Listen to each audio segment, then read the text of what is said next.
Sejumlah proyek infrastruktur yang dilakukan pemerintah menjadi salah satu mesin pertumbuhan ekonomi meski daya beli menghadapi tantangan karena ekonomi terbilang tak bergerak sejak awal tahun ini. Kita bisa melihatnya dari angka yang dirilis oleh Badan Pusat Statistik mengenai produk domestik bruto. Tergolong di jalan di tempat. Seperti apa tepatnya detailnya pertumbuhan ekonomi Indonesia hingga kuartal 2 dan secara semesteran tahun 2017? Ekonomi jalan di tempat, saya ulas sebelum lengkap untuk Anda pada sore hari ini. Kita lihat bersama mengenai data ini bahwa targetnya yang menarik adalah ketika pemerintah menaikkan lagi target asumsi makro di level 5,2% dari APBN 2017 di 5,1%.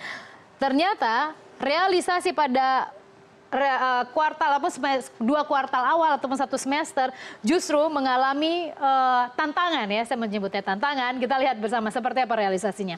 Rilis BPS hari ini menunjukkan bahwa pada kuartal 2 2017 ekonomi Indonesia tumbuh 5,01%. Bila kita bandingkan dengan APBNP 2017 misalnya, itu ada di level 5,2%.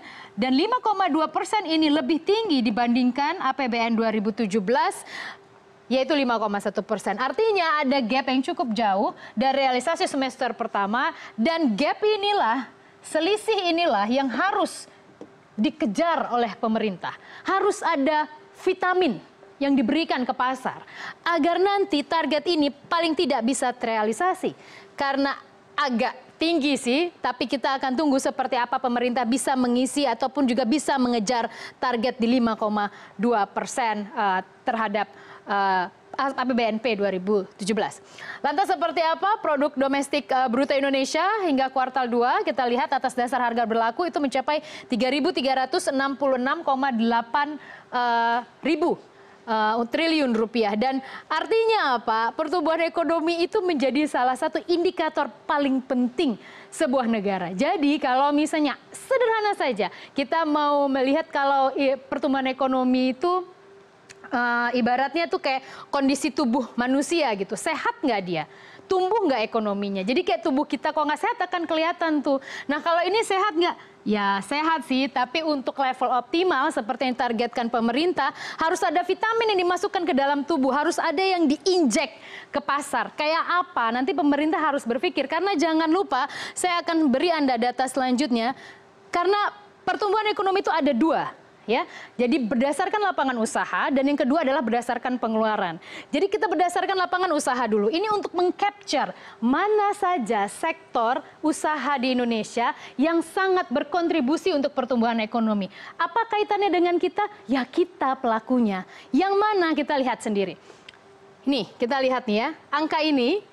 Data ini menunjukkan sektor-sektor yang berkontribusi. Tapi sebelum ke sektor, saya ingin membawa Anda untuk melihat ini.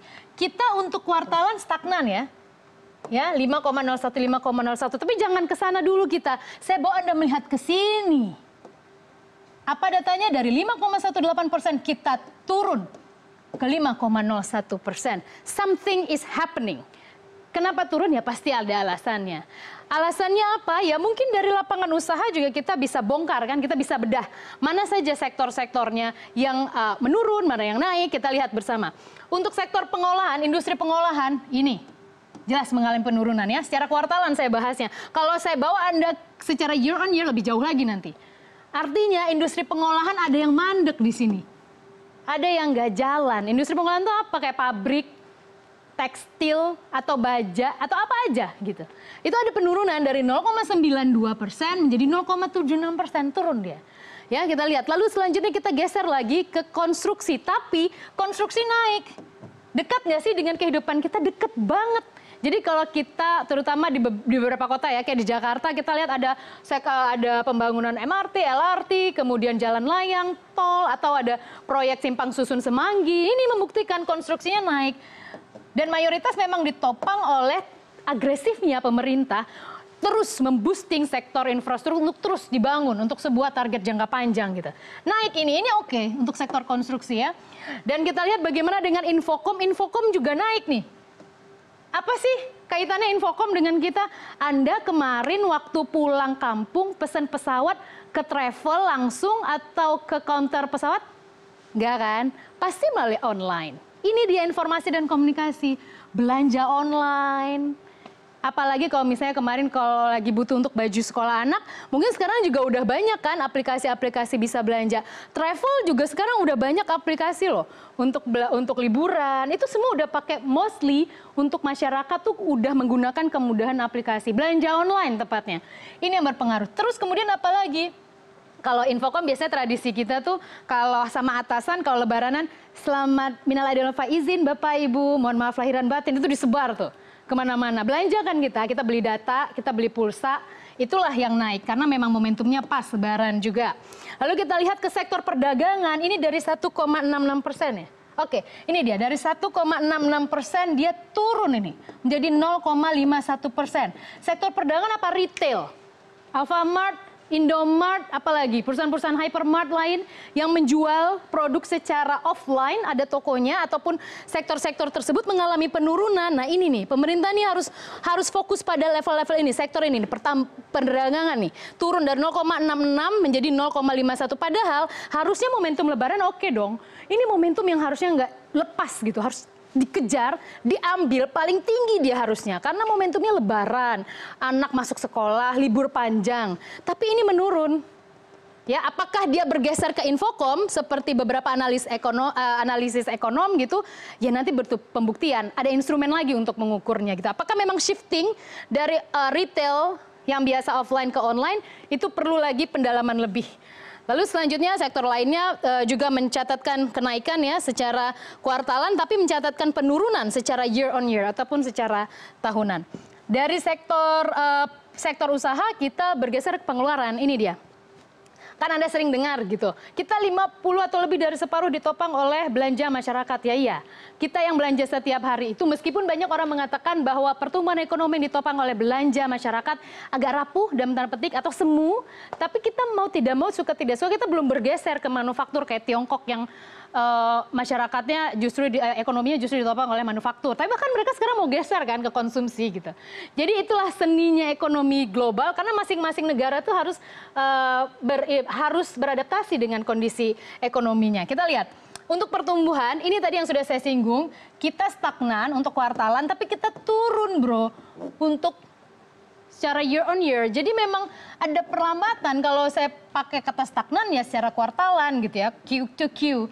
Kita bedah sekarang seperti ini, belanja ataupun ini konsumsi masyarakat ya atau rumah tangga. Konsumsi rumah tangga, kita lihat secara kuartalan ya. Ini yang berwarna hijau, Anda lihat faktanya apa? Turun. 2,72% menjadi 2,65%. Dan kita lihat bahwa ini terbukti kenapa sih kita belanjanya ogah-ogahan gitu. Bahkan data terakhir menunjukkan bahwa menengah atas yang menahan belanja gitu. Kalau menengah bawah mereka itu tergerus dengan kebijakan pemerintah untuk menaikkan tarif dasar listrik misalnya. Atau menarik subsidi untuk yang 900 volt. Gimana caranya? Ya gini loh, jadi kalau biasanya kalau kita disubsidi ataupun tarif dasar listriknya 1.000, misalnya sebulan dikeluarin sekarang karena udah 1.500 yang harusnya 500 kita bisa belanja, beli baju, beli lipstik kalau ibu-ibu atau beli apalah gitu. Sekarang kita tarik 500-nya untuk bayar listrik gitu. Jadi nggak belanja masyarakatnya, ini turun. BBM juga naik misalnya gitu. Kalau dari misalnya kalau kita lihat untuk yang menengah ke atas, karena mungkin kan ada beberapa kebijakan seperti bisa mengintip rekening untuk pajak dan lain sebagainya. Untuk produk ini PMTB itu mengalami kenaikan karena memang kita lihat itu contohnya misalnya proyek-proyek infrastruktur pemerintah. Sekarang singkat saja untuk kontribusi terhadap PDB, Jawa masih menopang hampir 60%, bahkan 58,65%. Dan paling selanjutnya diikuti oleh Sumatera, lalu kemudian Kalimantan, Sulawesi, Nusa Tenggara, dan yang paling terakhir adalah Papua. Jadi artinya pemerintah yang selalu bilang pemerataan ataupun ekonomi berkeadilan belum bisa terlihat di rilis data BPS yang terakhir. Tapi terkait dengan data yang ditunjukkan bahwa stagnansi ekonomi terjadi pada kuartal kedua ini menjadi alarm bagi pemerintah. Ada tugas besar di sana. Sisa 1 semester pemerintah akan injek vitamin apa agar ekonomi bisa tumbuh sesuai target di 5,2% hingga akhir 2017.